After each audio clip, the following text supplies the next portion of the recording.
والصلاة والسلام على سيدنا محمد وعلى آله وأصحابه أجمعين. الحمد لله والصلاة والسلام على سيدنا محمد وعلى آله وأصحابه أجمعين. أما بعد، آدمی شرعی مسافر کب بنتا ہے؟ اپنے شہر کی جس جگہ سے آبادی کو چھوڑتا ہے، اس جگہ اور جہاں جانا ہے اس کے درمیان اگر مسافت 3 منزل یعنی 48 میل یا 76 کلومیٹر یا زائد ہو تو آدمی شریعت کے قاعدے سے مسافر بنتا ہے. اگر سفر اس سے کم میں ہے تو وہ شخص شرعی مسافر نہیں ہے اور مسافر سفر کے احکام اس پہ جاری نہیں ہوں گے. جو کوئی 3 منزل یعنی 48 میل یا 76 کلومیٹر کا ارادہ کر کے نکلے وہ شریعت کے قاعدے سے مسافر ہے. جب اپنے شہر کی آبادی سے باہر ہو گیا تو شریعت سے مسافر بن گیا، اور جب تک آبادی کے اندر چلتا رہا تب تک مسافر نہیں ہے. اسٹیشن اگر آبادی کے اندر ہے تو آبادی کے حکم میں ہے، اگر وہ شہر سے باہر ہے تو وہاں پہنچ کر مسافر ہو جائے گا. حدود مقرر ہیں کراچی شہر کی بھی، جیسے یہ حدود سے نکلتا ہے اور اس کی مقدار سفر کی اتنی ہے 48 میل کی، تو کوئی نماز کا وقت آ گیا تو وہ سفر کی نماز پڑھے گا. ایئرپورٹ ہمارے ہاں شہر کے اندر ہے تو وہاں مسافر نہیں ہوگا. اسٹیشن ہمارے یہاں شہر کے اندر ہے، وہ مسافر نہیں ہوگا. بس کے اسٹاپ ہمارے یہاں شہر کے اندر ہے، وہ مسافر نہیں ہوگا.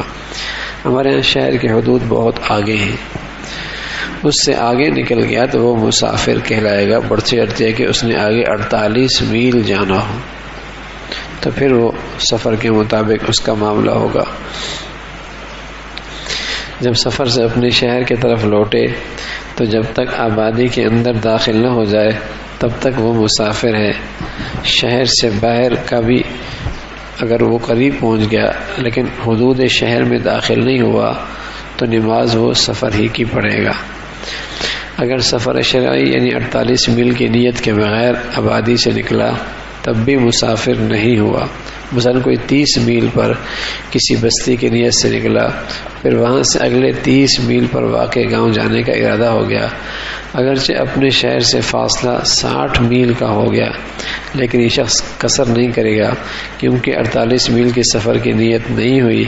ہاں اگر واپسی میں 60 میل کی مسافت طے کرنے کی نیت کر لے تو قصد کرے گا.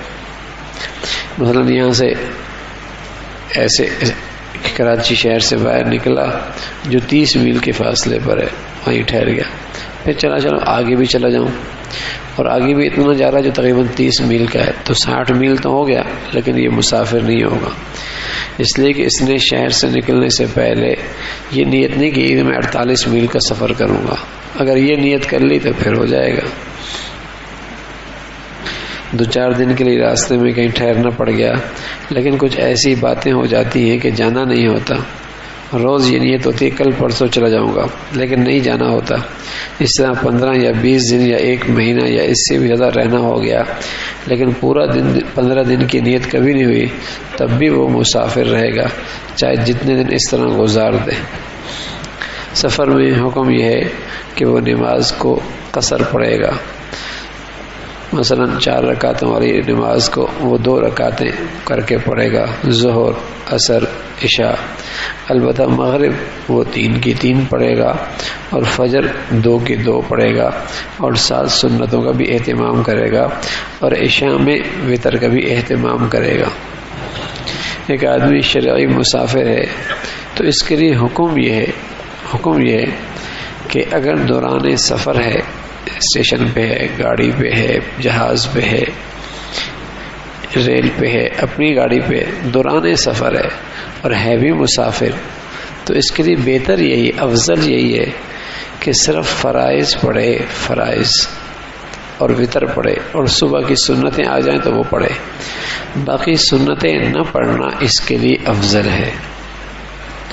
البتہ ہے مسافر لیکن کہیں پاؤ ڈال دیا، کہیں ٹھہرا ہوا ہے 2 دن کے لیے، 3 دن کے لیے، 4 دن کے لیے، 5 دن کے لیے، تو یہ بھی مسافر ہے.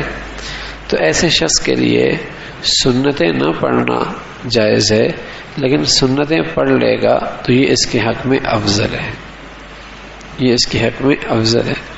سفر کر رہا ہے، دوران سفر ہے یہ بھی مسافر، تو اس کے لیے سنتیں نہ پڑھنا افضل.